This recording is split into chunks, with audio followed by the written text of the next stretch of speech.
Rising from the sitting position.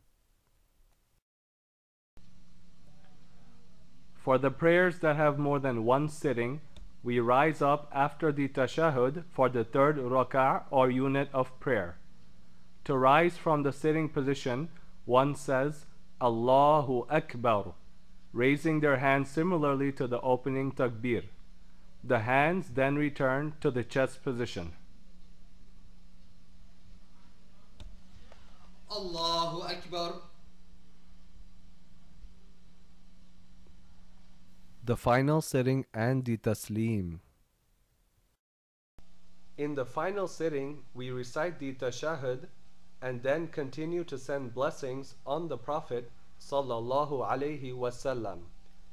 We do so by saying, Allahumma salli ala Muhammad wa ala ali Muhammad kama sallaita ala Ibrahim wa ala ali Ibrahim innaka hamidum majid. Allahumma barik ala Muhammad wa ala ali Muhammad kama barakta ala Ibrahim wa ala ali Ibrahim innaka hamidum majid. This is another point where we should make dua. As the Prophet sallallahu alaihi wasallam said, then let him pray for himself for whatever he wants. Now we conclude the salah by performing the taslim. The Prophet sallallahu alaihi wasallam used to say, Assalamu alaikum wa rahmatullah on his right, such that the whiteness of his cheek would be seen, and Assalamu alaikum wa rahmatullah on his left, such that the whiteness of his cheek would be seen. Assalamu alaikum wa rahmatullah. Assalamu alaikum wa rahmatullah. In another narration, Wa'il ibn Hujr radiyallahu anhu said, he, the Prophet sallallahu alaihi wasallam, used to give salam on his right, Assalamu alaikum wa rahmatullahi wa barakatuh, and on his left, Assalamu alaikum wa rahmatullah. Assalamu alaikum wa rahmatullahi wa barakatuh. Assalamu alaikum wa rahmatullah. These should be done in variation, as they are both authentic, thus preventing the salah from becoming a routine. Actions that nullify the prayer. There are some actions that can nullify the salah.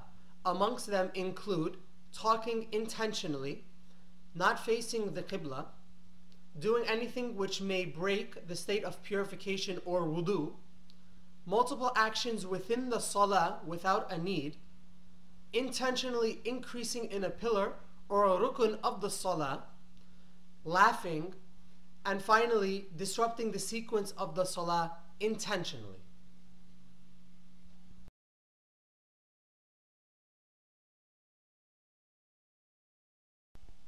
Some final key pointers. Always remember to keep your eyes open, for this is a sunnah of the Prophet sallallahu alaihi wasallam.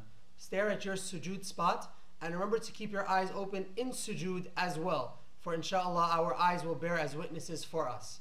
Another key pointer to remember is to move our mouth as we recite the Quran. The Sahaba reported that they would see the Prophet sallallahu alaihi wasallam from behind, and his beard would move, showing that his mouth would be moving in the recitation of the Quran. Finally, the Prophet ﷺ forbade us from imitating several different types of animals in the salah. Amongst them would be the wild beast, and that we are not supposed to flare our arms about as a wild beast does. Secondly, we are forbidden to pray or act as a dog in the salah, for the dog in their resting position rests their whole entire arm and forearm on the ground, and we were commanded to raise them in our sujood. The Prophet ﷺ also forbade us to peck like a rooster, in that When some of us go for sujood, we peck the floor and we come back up. But rather we should make our sujood calmly. The Prophet ﷺ also forbade us from peeking like a fox. So when we return from the sujood, we shouldn't quickly come up and go back down. We should remain calm and recite the dua that we recited in between the two sajda. We hope that this video, inshallah, was of benefit to you. And we ask Allah subhanahu wa ta'ala to allow all of us to pray exactly how the Prophet ﷺ prayed. Jazakumullahu khair. Wassalamu alaikum wa rahmatullahi wa barakatuh. وإيماني أضاء الكون وزمن بإسلامي وإيماني